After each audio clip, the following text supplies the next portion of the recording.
Hello friends, நான் உங்கள் அன்பு தமிழ். இந்த வீடியோவில் பிக் பேங் பற்றி பார்க்க போகிறோம்டா. பிக் பேங்னா என்ன? ஏன்னா நிறைய பேர் பிக் பேங்னா என்ன நினச்சிட்டு இருக்கீங்கன்னா, ஒரு பெரும் வெடிப்பு, அந்த வெடிப்பில் சிதறப்பட்டதெல்லாம் இங்கே நம்ம இருக்கோம் அது மாதிரி. ஆனால் அது வெடிப்புங்கிறத தாண்டி பிக் பேங்கிறது உண்மை கிடையாது. பிக் பேங்கிறது உண்மை கிடையாது, என்னடா பேசிகிட்டு இருக்கா? அப்படி கிடையாது. பிக் பேங் சொல்கிறதுக்கான அர்த்தம் என்னென்னா பெரும் வெடிப்பு. இந்த உலகத்தில் பெரும் வெடிப்பு மூலயமா நடந்திருக்கான்னு பார்த்தீங்கன்னா ஏதாவது இல்லை, அது இல்லை காரணம். அப்படின்னா என்னன்னு சொல்லி நம்ம எல்லாமே டீட்டெயிலாக பார்க்கலாம். பார்க்கறதுக்கு முன்னாடி ஒரு சின்ன விஷயம் உங்ககிட்ட ஷேர் பண்ணணும். அதாவது என்னன்னா, ஃபர்ஸ்ட் நம்ம தெரிஞ்சுக்க வேண்டியது பிக் பேங். இப்போ எந்த தியரியா இருக்கட்டும்னா, சயின்ஸ் எடுத்துக்கோங்க. இப்போ சயின்ஸ் எடுத்துக்கிட்டீங்கன்னு வச்சுக்கோங்க, நீ எதை ரிசர்ச் பண்ணாலும் சரி, எந்த விஷயம் வந்து ப்ரூவ் பண்ணப்பட்டாலும், கிராவிட்டி நீ எதை பற்றி நம்ம படித்தாலும் ஏதாச்சும் ஒரு ப்ரூஃப் இருக்கணும், எவிடன்ஸ் இருக்கணும். அதை வச்சு தான் அக்செப்ட் பண்ண முடியும். இப்போ இதை வச்சு ஓகே, இப்போ கிராவிட்டியும் இருக்கா, புவியீர்ப்பு சக்தின்னு இருக்கா, அதுக்கு என்ன ப்ரூஃப்? அதுக்கப்புறமா வந்து பார்த்தீங்கன்னா, ஃபர்ஸ்ட்லாம் வந்து இந்த எர்த் வந்து பார்த்தீங்கன்னா ஃப்ளாட்டாக தான் இருக்குன்னு சொல்லிட்டு இருந்தாங்க. அப்புறமா வந்து இந்த எர்த் ஃப்ளாட் இல்லை ஸ்பியர், அதுக்கு என்ன ப்ரூஃப்? ஒவ்வொரு சயின்டிஸ்டாக இருந்தாலும் சரி, யாராக இருந்தாலும் சரி, அதுக்கான ப்ரூஃப் இல்லாமல் அவங்களால வந்து அதை வந்து ஓகே இது வந்து அக்செப்ட் பண்ணவே முடியாது. ப்ரூஃப் இருந்தால் தான் மட்டும் பார்த்தீங்கன்னா அக்செப்ட் பண்ணிப்பாங்க. அது மாதிரி இருக்கும்போது இப்போ வந்து பிக் பேங் பற்றி வந்து பேசும்போது ஒரு சயின்டிஸ்ட் இல்லை, நிறைய சயின்டிஸ்ட் வந்து அவங்களோட விஷயத்த வந்து நிறைய கண்டுபிடிச்சி வச்சாங்க. அது எல்லாமே ஆட் பண்ணி ஒரு கிடைக்கிற தியரி தான் இந்த பிக் பேங் தியரி. ஏன்னா நிறைய பேர் வந்து நிறைய விஷயத்த சொல்லும் போது ஏதாவது ஒன்று தான் வந்து நம்மளை வந்து அதை வந்து அக்செப்ட் பண்ணிக்க முடியும். அது எல்லாமே கம்பைன் பண்ணி நமக்கு ஒரு விஷயம் கிடைக்கும். அந்த விஷயம் என்ன, அதை நம்ம பார்க்க போகிறோம். ஃபர்ஸ்ட் இதில் வந்து ஃபர்ஸ்ட் தியரி யார் ஹெல்ப் ஆகுதுன்னா, விஸ்டோ ஸ்லிஃபர் தியரி. விஸ்டோ ஸ்லிஃபர் தியரி அப்படின்னா வந்து இதோட விஸ்டோ ஸ்லிஃபரோட தியரி வந்து பிக் பேங் வந்து என்ன பங்களிப்பு கொடுத்துருக்கிறத தாண்டி, விஸ்டோ ஸ்லிஃபர் வந்து ஃபர்ஸ்ட் இவர் தான் இனிஷியல் ஸ்டேஜ், இவர் தான் ஸ்டார்டிங். பிக் பேங்க்கு ஒரு விதை போட்டவர்னால இவர் தான். இவர் என்ன பண்ணியிருக்காரு பார்க்கறதுனா, ஒரு ரெயின்போ பற்றி உங்ககிட்ட ஒன்று சொல்லணும். என்னடா ரெயின்போ பற்றி பேசுகிறேன்? ஏன்னா இந்த தியரிக்கும் ரெயின்போக்கும் கொஞ்சம் ரிலேட்டிவ் இருக்கு. ரெயின்போனா என்னன்னு பார்த்தீங்கன்னா, ஒரு 7 கலர் விப்ஜிஆர்னு சொல்லுவாங்க, பார்த்துருக்கீங்களா? அந்த விப்ஜிஆர்ல ஃபர்ஸ்ட் இந்த வயலட் கலர், அப்புறமா லாஸ்ட் ரெட் கலர் இருக்கும், பார்த்துருக்கீங்களா?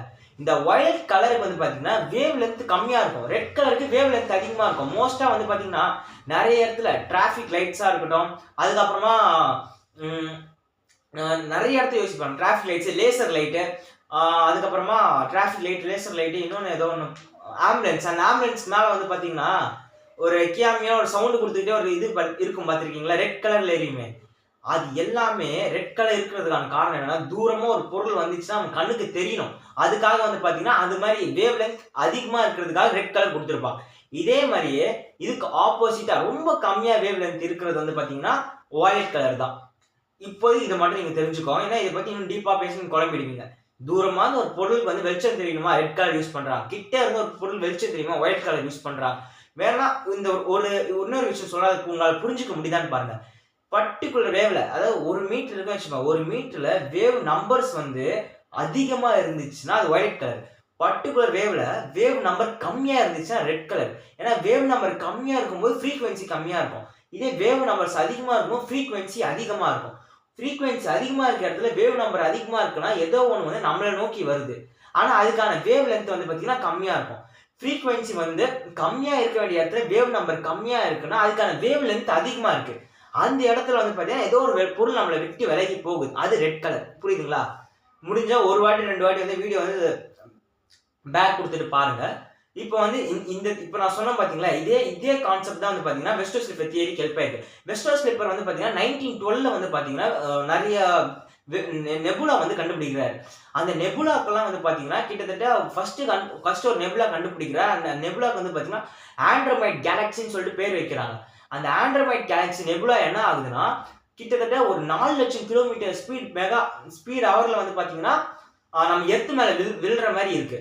இப்போ வந்து அது எர்த்து மேலே விழுற மாதிரி 4 லேக்ஸ் ஸ்பீடில் வந்துட்டு இருக்கு. எத்தனை வருஷம் ஆகும் வந்து பார்த்தீங்கன்னா பல வருஷங்கள் ஆகும் நம்ம எர்த்து மேலே விழுறதுக்கு அப்படின்னு சொல்றாங்க, கண்டுபிடிச்சிருக்காங்க.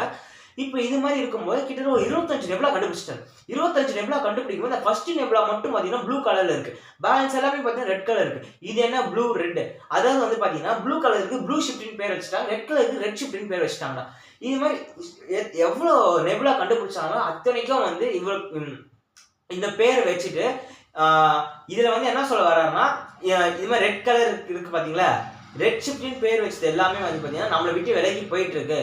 அப்புறமா வந்து ப்ளூ கலர் பேர் வச்ச நெபுலா வந்து பாத்தீங்கன்னா நம்மளை நோக்கி வந்துட்டு இருக்கு அப்படின்னு சொல்றேன். ஏன்னா violet colour, indigo colour, blue colour, அதாவது நம்ம ரெட் கலர் எந்த அளவுக்கு கம்பேர் பண்றோமோ அதை விட ப்ளூ கலர் இருக்கு பாத்தீங்களா, வயலட் கலர் என்ன கம்பேர் பண்ணா ஆக்சுவலா சேமா தான் வந்து ப்ளூ கலர் இருக்கும். ஏன்னா வேவ் லென்த் வந்து பாத்தீங்கன்னா அப்படியே குறைஞ்சிக்கிட்டே ஆர்டர் வைஸ் அப்படியே வந்து குறைஞ்சிக்கிட்டே வரும். இப்ப இது மாதிரி இருக்கும்போது இவரோட தியரி வந்து ஃபர்ஸ்ட் வந்து இது முடிச்சிடாரு. இது மாதிரி இத்தனை ஷிப்ட்ஸ், இத்தனை ரெட் ஷிஃப்ட் ப்ளூ ஷிஃப்ட் இருக்கு, 25 நெபுலா கண்டுபிடிச்சிருக்குன்னு சொல்லி இவரோட தியரி வந்து இதோட முடியுது. இது வந்து ப்ளூ ஷிஃப்ட் ரெட் ஷிஃப்ட் ஏதோ ஒரு ப்ளூ ஷிஃப்ட் வந்து நம்ம மேல வந்து எர்த் மேல மோடுற மாதிரி இருக்கு, அதுக்கான பேர் வந்து ஆண்ட்ரோமைட் கேலக்சின்னு சொல்லிட்டு முடிச்சிடறாங்க. இதுக்கு அடுத்து என்ன ஆகுதுன்னா செகண்டா எட்வின் ஹப்பிள் வர்றாரு. எட்வின் ஹப்பிளோட பங்களிப்பு என்னவா இருக்கணும் பார்த்தீங்கன்னா 1924 ஒரு டெலஸ்கோப் வந்து பாத்தீங்கன்னா மவுண்ட் வில்சன் கலிபோர்னியால வந்து வச்சு ஒரு ரிசர்ச்ல இருப்பாரு. அந்த ரிசர்ச் எதை பத்தி இருக்கும்னா இவர் கண்டுபிடிச்சாரு பாத்தீங்கன்னா 25 நெபுலா. அந்த 25 நெபுலாவும் வந்து பாத்தீங்கன்னா எப்படி இருக்கு, இவர் வந்து நம்ம பூமியை நோக்கி வருதுன்னு சொன்னாங்களே அதெல்லாம் வந்து எப்படி, அதுக்கப்புறமா வந்து பாத்தீங்கன்னா ஒவ்வொன்றுக்கும் வந்து எவ்வளவு டிஸ்டன்ஸ் இருக்கு, வருது வந்து எவ்வளவு தூரம் ஆகும், அது மாதிரி வந்து எல்லாத்தையும் பாக்குறாரு. இவர் வந்து என்ன சொல்றாரு, 25 நெபுலாவும் ஒன்னொன்னு தள்ளி போயிட்டே இருக்கு. அதுக்கப்புறமா என்னன்னா இந்த 1924ல வந்து இவர் வந்து இந்த மாதிரி ரிசர்ச் பண்ணிட்டு இருக்கும்போது 19 அதாவது 20ஆம் நூற்றாண்டுல வந்து என்ன நினைச்சிட்டு இருப்பாங்கன்னா கிட்டத்தட்ட எல்லாருமே வந்து இந்த யூனிவர்ஸே வந்து ஒரே ஒரு கேலக்சி தான். அந்த கேலக்சிக்குள்ள தான் நிறைய பிளானட்ஸ் ஸ்டார்ஸ் எல்லாமே இருக்கு. அதுக்குள்ள இருக்கிற ஒரு பிளானட் தான் எர்த், அந்த எர்த்துக்குள்ள தான் நம்ம இருக்கோம் அப்படின்னு நினைச்சிட்டு இருந்த தருணம் தான் 1900 அந்த டைம்ஸ்ல. ஆனா இவர் வந்து அப்படி கிடையாதுன்னு சொல்லிட்டு மொத்தமா ப்ரூவ் பண்ணிட்டார். என்னன்னா நம்ம வெஸ்டோ ஸ்லிஃபர் கண்டுபிடிச்ச அத்தனை நெபுலாவும் வந்து பாத்தீங்கன்னா கேலக்சிஸ், ஒவ்வொரு கேலக்சிக்குள்ளேயுமே வந்து பார்த்தீங்கன்னா தனித்தனி பிளானட் இருக்கு, எல்லாமே இருக்கு அப்படின்னு சொல்லிட்டு இவர் சொல்றாரு. அது மட்டும் இல்லாம ஒவ்வொரு கேலக்சியும் ஒன்று விட்டு ஒன்று விலகி போய்கிட்டே இருக்கு அப்படின்னு சொல்லிட்டு எட்வின் ஹப்பிள் சொல்றாரு. இதை வந்து யாராலையும் வந்து நம்ப முடியல, ஏன்னா உலக மக்களால டக்குன்னு ஏத்துக்க முடியல. என்னடா இது இப்படிலாம் வேற இருக்கா அப்படின்னு சொல்லி அதுக்கான ப்ரூஃப் எவிடன்ஸ் எல்லாமே வந்து எட்வின் ஹப்பிள் டெலஸ்கோப் மூலமா வந்து ப்ரூவ் பண்ணி காட்டுறாரு.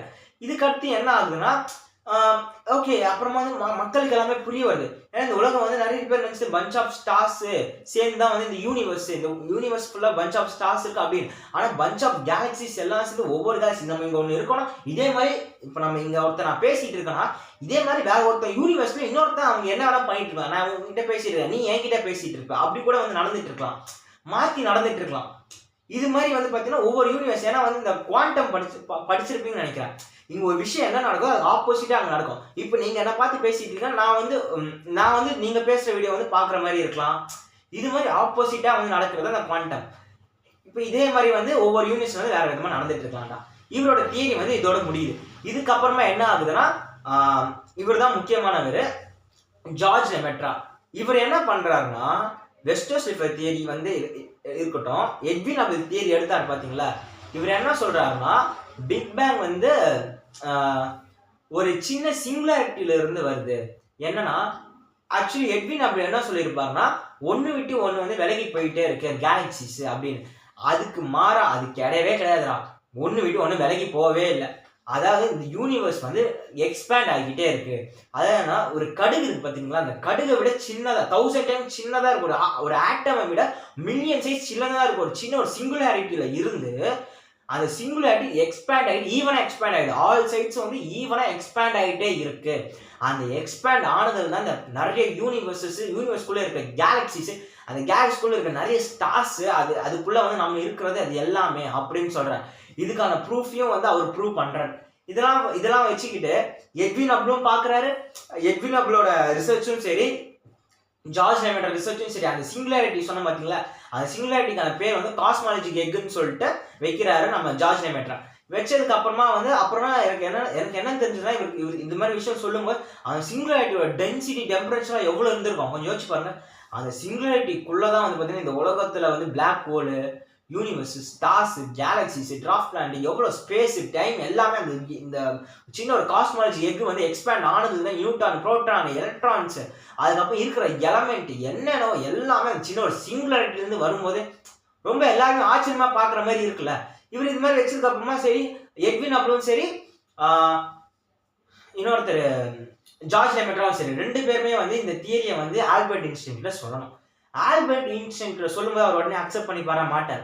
ஏன்னா அந்த காலத்துல இளைஞர்களோட மத்தியில வந்து பார்த்தோன்னா இந்த இளைஞரோட காலம் வந்து எப்படியாவது ஆல்பர்ட் ஐன்ஸ்டைன் ஒரு சயின்டிஸ்ட் ஆயிடணும் அப்படின்னு சொல்லிட்டு ஒரு ஏக்கம் இருக்கும் பார்த்துருக்கீங்களா, இவரை மாதிரி நான் வந்துடக்கூடாது என் லைஃப்ல அப்படின்னு ஒரு ஆம்பிஷன் அது மாதிரி இருந்தவர் இப்போ வந்து இவர் அக்செப்ட் பண்ணிக்கணும்னா ஆக்சுவலி வந்து அவர் வந்து 1970 அந்த டைம் வந்து ஜென்ரல் தியரில் வந்து கொஞ்சம் பிஸியாக இருந்திருப்பார் ஆல்பர்ட் ஐன்ஸ்டைன்.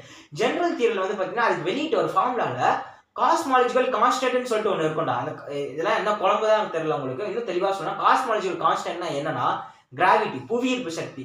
அதாவது என்னன்னா புவியீர்ப்பு சக்தினா ஒரு பெண்ணை ஆப்பிள் ஏதோ ஒன்று தூக்கி போற அந்த பூமி இருக்குது கரெக்டுங்களா. புவியீர்ப்பு சக்தி ஏதோ ஒன்று இருக்கு. அதுக்கு மாறா ரிப்பல் ஃபோர்ஸ்னு ஒன்று இருக்கு. அந்த ரிப்பல் ஃபோர்ஸ் என்னன்னா இதுக்கு ஆப்போசிட் ஃபோர்ஸா இருக்கு. இந்த உலகம் வந்து நிலையானது, அது வந்து கான்ஸ்டன்ட் தான் அப்படின்னு சொல்லிட்டு ப்ரூவ் பண்றதுக்காக வலுக்கட்டாயமா அவன் என்ன பண்ணியிருப்பாருன்னா நம்ம ஆல்பர்ட் ஐன்ஸ்டைன் காஸ்மாலஜிக்கல் கான்ஸ்டன்ட்னு சொல்லிட்டு வந்து ஆட் பண்ணியிருப்பாரு. அந்த காஸ்மாலஜிக்கல் கான்ஸ்டன்ட் அவர் ஆட் பண்ணதுக்கு அப்புறமா என்ன ஆகும்னா அதை ஆட் பண்ணும்போது இது எல்லாமே கான்ஸ்டன்ட் அப்படின்னு வந்து சொல்லியிருப்பாரு. இப்போ இது வந்து இந்த தியரி வச்சுக்கிட்டு வந்து இவங்க 2 பேர் போய் எக்ஸ்பிளைன் பண்ணணும் அது கிடையாது. அதுக்கப்புறமா எவ்வளவோ சொல்ல பார்ப்போம் ஆல்பர்ட் ஐன்ஸ்டைன் ஒத்துக்க மாட்டோம். அதுக்கப்புறமா எட்வின் ஹப்பிள் என்ன பண்ணுவாருன்னா ஃபர்ஸ்ட் கண்டுபிடிச்ச டெலஸ்கோப் பெருசா ஒரு டெலஸ்கோப்பை கண்டுபிடிச்சிட்டு ஜார்ஜ் லெமேட்ராவை எட்வின் ஹப்பிள் நேரில் கூட்டிட்டு போய் 1927 காட்டுவாங்க. அதை பார்த்ததுக்கு அப்புறம் ஆமா யூனிவர்ஸ் வந்து எக்ஸ்பேண்ட் ஆகிட்டு இருக்குன்னு சொல்லிட்டு சொல்லுவாரு யார் நம்ம ஆல்பர்ட் ஐன்ஸ்டைன். அதுக்கப்புறமா என்ன சொல்லுவாங்க the greatest blunder of my scientific career அப்படின்னு சொல்லிட்டு நம்ம ஆல்பர்ட் ஐன்ஸ்டைன் அக்செப்ட் பண்ணியிருப்பார். அக்செப்ட் பண்ணிட்டு இந்த காஸ்மாலஜிக்கல் கான்ஸ்டன்ட்னு ஒன்று வந்து நான் எப்போ என் தியரியில் வச்சனோ அதுதான் வந்து மிகப்பெரிய தவறு அப்படின்னு சொல்லிட்டு அக்செப்ட் பண்ணிப்பார். அக்செப்ட் பண்ணிட்டு அதுக்கப்புறமா வந்து இதுல இருந்து நான் என்ன தெரிஞ்சுக்கிட்டேன்னா யாரா இருந்தாலும் சரி ஒரு சின்ன இடத்துல மிஸ்டேக் பண்ணுவோம். மிஸ்டேக் பண்ணாதவங்க கிடையவே கிடையாது. நம்ம ஃபர்ஸ்ட் ட்ரை பண்ணிட்டு இருக்கிற மிஸ்டேக் வந்து 2-3 பேர் பேசாம ஏன்னா எவிடன்ஸ் இப்போ வந்து ஜார்ஜ் லெமேட்ரா ஒரு எவிடன்ஸ் சொல்லி முடிக்கிறார். இதுக்கு மாதிரி ஃபியூச்சர்ல வந்து இன்னொருத்தர் வந்து இது கிடையாது இன்னொன்று வேற ஒன்று இருக்குன்னு சொல்லிட்டு கூட ப்ரூவ் பண்ணலாம். ஏன்னா இவங்க தான் மட்டும் இதுக்கு வந்து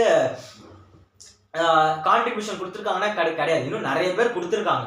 ஆனால் அவங்களுக்கு மத்தியில் வந்து பார்த்தீங்கன்னா இவங்களோட தியரி வந்து கொஞ்சம் ப்ரூஃபபிளாக இருக்குது. பேலன்ஸ் இருக்க தியரி எல்லாமே கம்பைன் பண்ணும்போது ஓகே இவர் சொல்கிறது கொஞ்சம் கரெக்டாக இருக்குது, லாஜிக் படி இருக்குது, அப்புறம் இவர் அக்செப்ட் பண்ண. ஆனால் நம்ம பார்த்து இத்தனை சயின்டிஸ்ட்டில் யாருமே வந்து வெஸ்டர் ஸ்லிஃபராக இருக்கட்டும், எட்வின் ஹப்பிளாக இருக்கட்டும், ஆல்பர்ட் ஐன்ஸ்டைன், ஜார்ஜ் லெமேட்ரா யார் வேணா இருக்கட்டும், யாருமே வந்து பிக் பேங்கிற வார்த்தையை யூஸ் பண்ணிருக்கவே மாட்டாங்க. ஏன்னா இந்த பிக் பேங்கிற வார்த்தை எப்படி வந்ததுன்னா ஏன்னா அந்த டைமில் வந்து நிறைய சயின்டிஸ்ட் ரஷ்யாவை சேர்ந்த ஒரு சயின்டிஸ்ட் கூட வந்து அலெக்சாண்டர் ஃப்ரைட்மேன் ஒருத்தர் அவர் கூட வந்து அக்செப்ட் பண்ணியிருப்பார் ஜார்ஜ் லெமேட்ரா. ஏன்னா அந்த உலகமே அக்செப்ட் பண்ணுது. ஆனால் இவர் அக்செப்ட் பண்ண மாட்டேங்கிறார் ஆல்பர்ட் ஐன்ஸ்டைன். அவர் அக்செப்ட் பண்ணல. நிறைய சயின்டிஸ்ட் எல்லாம் சேர்ந்து இது மாதிரி ஒன்று இருக்குன்னு சொல்லி ப்ரூஃப் இவர் அக்செப்ட் பண்ண வேண்டிய கட்டாயம். ஆனால் உண்மையா வந்து அதை அக்செப்ட் பண்ணப்பட்டது, ப்ரூஃப் உண்மையாக சால்வ் பண்ணவும் பட்டது. அக்செப்ட் பண்ணதுக்கு அப்புறமா எந்த சயின்டிஸ்ட்டுமே வந்து இந்த பிக் பேங்கிற வார்த்தை யூஸ் பண்ணவே கிடையாது. அதுக்கப்புறமா 1949 வந்து பிபிசி ரேடியோ இன்டர்வியூ எடுக்கிற மாதிரி பிபிசி ரேடியோ என்ன பண்ணியிருப்பாங்கன்னா ஒரு சீனியரான ஃப்ரைட் ஆயில்னு சொல்லிட்டு ஒரு ஆஸ்ட்ரோனட் இருந்திருப்பாரு. அந்த ஆஸ்ட்ரோனட்டை இன்டர்வியூ எடுக்கும்போது அவர் தான் வந்து இது ஒரு பிக் என்ன சொல்லியிருப்பாங்கன்னா இந்த பிக் பேங் அப்படின்னு சொல்லிட்டு பேச வந்திருப்பாரு. அவர் பேசுனது அந்த பிக் பேங்கிற வார்த்தை வந்து அப்போதுல தான் வர ஆரம்பிச்சிருக்கு. ஏன்னா இந்த பிக் பேங் வந்து அவர்கிட்ட இருந்தா வந்து இப்போ இத்தனை பேருக்கு தெரியற மாதிரி வந்திருக்கு. எனக்கு நான் முடிஞ்ச அளவுக்கு உங்களுக்கு எல்லாம் புரியுற மாதிரி சொல்லியிருப்பேன். சப்போஸ் கண்டுபிடிச்சு உங்களுக்கு இது மூலியமா வந்து உங்களுக்கு நிறைய இன்ஃபர்மேஷன் தெரிஞ்சுக்கிட்ட மாதிரி என்னன்னு சொல்லிட்டு நீங்க கொஞ்சம் கிளியரா சொன்ன மாதிரி தான் எதுவாக இருந்தாலும் எனக்கு கமெண்ட் பண்ணுங்க. அப்புறமா வந்து நான் பேசின வீடியோ உங்களுக்கு பிடிச்சிருந்தா கொஞ்சம் சப்ஸ்கிரைப் பண்ணிக்கோங்க. தேங்க்ஸ்.